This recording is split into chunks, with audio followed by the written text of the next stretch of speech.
Silicon city ಬೆಂಗಳೂರಿನಲ್ಲಿ ಕ್ಷುಲ್ಲಕ ಕಾರಣಕ್ಕೆ ಭರ್ಬರವಾಗಿ ಹತ್ಯೆಯಾಗಿದೆ ಅನ್ನೋದು ಗೊತ್ತಾಗ್ತಾ ಇದೆ. ಕುಡಿದ ಮತ್ತಿನಲ್ಲಾಗಿರುವಂತಹ ಕೊಲೆ ಇದು.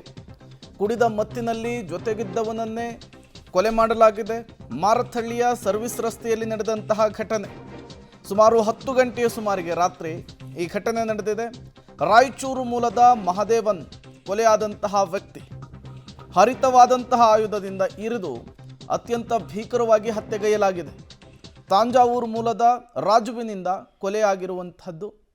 ಕೊಲೆಗೆ ನಿಖರ ಕಾರಣ ಇನ್ನೂ ಕೂಡ ಗೊತ್ತಾಗ್ತಾ ಇಲ್ಲ.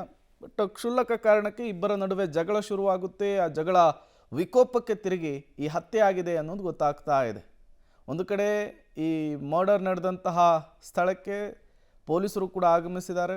ಆತನ ಮೃತದೇಹವನ್ನು ಆಸ್ಪತ್ರೆಗೆ ಶಿಫ್ಟ್ ಮಾಡುವಂತಹ ಕೆಲಸವನ್ನು ಮಾಡಿದ್ದಾರೆ. ಈಗ ಹತ್ಯೆಗೈದಂತಹ ವ್ಯಕ್ತಿಗಾಗಿ ಪೊಲೀಸರು ಹುಡುಕಾಟವನ್ನು ನಡೆಸ್ತಾ ಇರುವಂಥದ್ದು. ಯಾಕಾಗಿ ಜಗಳ ಶುರುವಾಯಿತು, ಅದು ಯಾಕೆ ಕೊಲೆಯಲ್ಲಿ ಅಂತ್ಯವಾಯಿತು ಗೊತ್ತಾಗಬೇಕಾಗಿದೆ. ಪ್ರಾಥಮಿಕವಾಗಿ ಸಿಗ್ತಾ ಇರುವಂತಹ ಮಾಹಿತಿಯ ಪ್ರಕಾರ ಇಬ್ಬರೂ ಕೂಡ ಪಾನಮತ್ತರಾಗಿದ್ದರು, ಒಟ್ಟಿಗೆ ಇಬ್ಬರೂ ಕೂಡ ಡ್ರಿಂಕ್ಸ್ ಮಾಡಿದರು ಅನ್ನೋದು ಗೊತ್ತಾಗ್ತಾ ಇದೆ. ಡ್ರಿಂಕ್ಸ್ ಮಾಡಿದ ನಂತರ ಇಬ್ಬರ ನಡುವೆ ಶುರುವಾದಂತಹ ಜಗಳ ಈಗ ಒಬ್ಬನ ಕೊಲೆಯಲ್ಲಿ ಅಂತ್ಯವಾಗಿರುವಂಥದ್ದು. ಆತ ರಾಯಚೂರು ಮೂಲದವನು ಮಹದೇವನ್ ಅಂಥೇಳಿ ಕೊಲೆಯಾದಂತಹ ವ್ಯಕ್ತಿ. ಆತನ ಪೂರ್ವಪರವನ್ನು ಕೂಡ ಕೆದಕುವಂತಹ ಕೆಲಸವನ್ನು ಮಾಡ್ತಾ ಇದ್ದಾರೆ. ಇಲ್ಲಿಗೆ ಯಾಕೆ ಬಂದಿದ್ರು, ಎಷ್ಟು ವರ್ಷಗಳಿಂದ ಇದ್ದರು, ಎಲ್ಲದರ ಮಾಹಿತಿಯನ್ನು ಕೂಡ ಸಂಗ್ರಹಿಸ್ತಾ ಇದ್ದಾರೆ. ಮತ್ತೊಂದು ಕಡೆ ಕೊಲೆ ಮಾಡಿದಂತಹ ವ್ಯಕ್ತಿಗಾಗಿಯೂ ಕೂಡ ಬಲೆ ಬೀಸಲಾಗಿದೆ. ಈ ದಿನ ರಾತ್ರಿ ಸುಮಾರು 8:30 ಸಮಯದಲ್ಲಿ ಮಾರಥಳ್ಳಿ ರಿಂಗ್ ರೋಡ್ ಪಕ್ಕದಲ್ಲಿ ಲಾಂಗ್ ಬೋಟ್ ಅನ್ನೋ ಪಬ್ ಏನಿದೆ ಅದರ ಆಪೋಸಿಟ್ ರೋಡಲ್ಲಿ ಒಬ್ಬರು ಮಹಾದೇವ ಅಂತೇಳಿ ರಾಯಚೂರು ಮೂಲದವರು ಅಂತೇಳಿ ತಿಳಿದು ಬಂದಿದೆ. ಅವರನ್ನು ತಂಜಾವೂರು ಮೂಲದ ಒಬ್ಬರು ರಾಜು ಅನ್ನೋರು ಚಾಕುವಿನಿಂದ ಇರಿದು ಕೊಲೆ ಮಾಡಿದ್ದಾರೆ.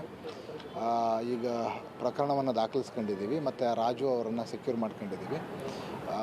ಏನು ಕೊಲೆಗೆ ಕಾರಣ ಏನು ಮತ್ತು ಯಾವ ಉದ್ದೇಶಕ್ಕಾಗಿದೆ ಅನ್ನೋದನ್ನು ತನಿಖೆ ಮೂಲಕ ಇಲ್ಲಿ ಹೊರಗಡೆ ಆಗಿರೋ, ಇಲ್ಲಿ ರಸ್ತೆಯಲ್ಲಿ ಆಗಿರೋಂಥದ್ದು. ಇಬ್ಬರು ಡ್ರಿಂಕ್ಸ್ ಮಾಡಿದ್ದಾರೆ, ಪ್ಲಸ್ ಲೇಬರ್ ಕ್ಲಾಸ್ ಇದ್ದಾರೆ. ಮೇ ಬಿ ಯಾವ ಉದ್ದೇಶಕ್ಕಾಗಿದೆ ಅಂತೇಳಿ ಇನ್ನು ತನಿಖೆ ಮಾಡ್ತಾ ಇದ್ದೀವಿ. ಡಿಸೀಸ್ಡ್ ಅರೌಂಡ್ 46 ಇಯರ್ಸ್ ಅಂತ